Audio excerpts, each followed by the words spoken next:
Daily Broadside at 803. Went to a Peruvian restaurant the other, Saturday or Sunday? I don't remember when it was, but last weekend. Phenomenal, first of all. Love Peruvian food. But I walk in and the place is kind of half packed, They got booths down one side, and then there's just a couple 2-person tables, 4-person tables all down the middle. And he's like, oh, where would you like to sit in any of these booths? And I'm like, because you're like right in the middle. And it's just like everybody's walking by and all that stuff. It's just not it's not quaint, I like quaint. And then he points to, oh, we've also got these. And he points to like a row of high back chairs towards the back across from the bar. And I was like, hey, giddy, so I went and got the high back because I love sitting in what is it about just being 2 feet taller? And not even 2 feet. It's probably like 17 inches. Like, what is it about sitting that much higher that you just feel like you have dominion over everything? You're so much more comfortable, looking down on all the other plebeians and serfs that are eating their Peruvian wares. But I got aguadito. I don't remember what it was called, but it was a cilantro chicken soup that was a par excellence, phenomenal. And then I got like some, there was like a fried rice, like chicken. It was kind of like a mashup between Chinese and Peruvian food, which was kind of cool. And then like some of the best plantains I've ever had. You can get plantains that are kind of bland, but you get ones that's sweet and they just hit perfectly. Of course, it had like cheese on it, which I wasn't a big fan of cheese and plantains. Sweet and cheese is not always a great combination, but nevertheless, great restaurant. I'll tell you another story about a restaurant. A long time ago, I can't remember if I want to say I was in high school, like late high school, early college, one or the other. I went out to eat with my parents, and we were at a diner. And I'm sitting there perusing the menu, like I perused at the Peru restaurant. And I was like, she's getting our drinks, and I said, I'll have a tab, because they had tab on the menu. And I thought, and this is sometime in the mid-90s to early 90s, and I thought tab had gone away, the dodo bird, right? And I was like, and I didn't know what tab was, right? All I knew was the commercial and the can shrinks in the middle because it's slimming or whatever. And I didn't need to be slimming in the 90s. I mean, I was a normal sized kid and everything with an amazing metabolism, but I didn't know what I was getting. And so I was like, I'll have a tab. And my mom looks at me like, you're going to have a tab? I'm like, I'm having a tab. And she's like, okay. Because she used to drink tab, right? And that should have been my first clue, because that woman doesn't drink anything that tastes good.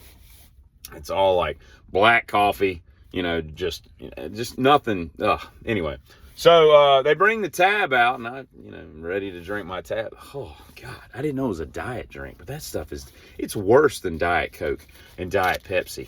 It was horrible. They finally took it off the market a few years ago.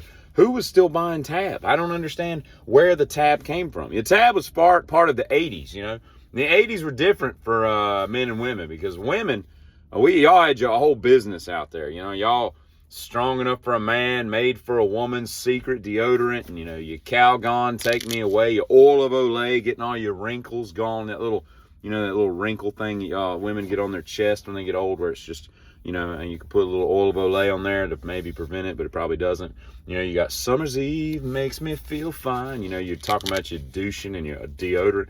Y'all just taking care of all kinds of things going on in the public eye, all over the TV, when we were growing up. And I'll tell you something, I wasn't a huge fan of Fetterbaum, the senator or representative. He's a senator, right?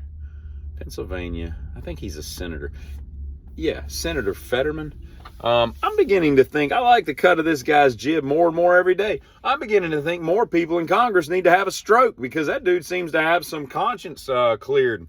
And he's making some sense. I mean, I don't agree with him on everything, but I like the fact that he's willing to admit that you don't have to, like, suck the party line you're 24/7. Like, he's capable of, going along with something that the other side is cool with. Like, hey, call a spade kind of thing, and I'm cool with that. And I'll tell you one thing that I'm a little bit envious about, all these people getting deported out of our country.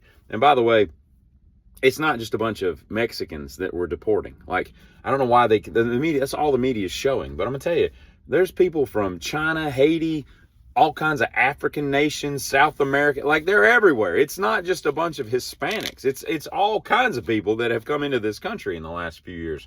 So I don't know why they're making it to be this like Mexico versus America type thing. But at any rate, I'll tell you something that I'm a little envious of. This dude's getting to ride on a C-17. It's like the biggest plane aside from like Howard Hughes' Spruce Goose that's like ever been made, you know. And I don't even know if we count the Spruce Goose because it only flew like, 83 feet, before it I got to get out. I got to get out to like Portland, Washington, wherever the hell that thing's at. It's in some museum out there near Seattle or Portland or somewhere on the northwest, the coast up there. Some air museum, and I love a tank museum, an air museum, and all this, and all that. But yeah, the Spruce Goose I think is in one of those out there. At any rate, it must be awesome. I mean, you're going back to Ecuador, but damn if you aren't coming back in style. Like, man, did you just get off a C-17? You damn right. I would love to ride on a C-17. So there's got to be a silver lining to everything is all I'm saying. So Godspeed, a giddy.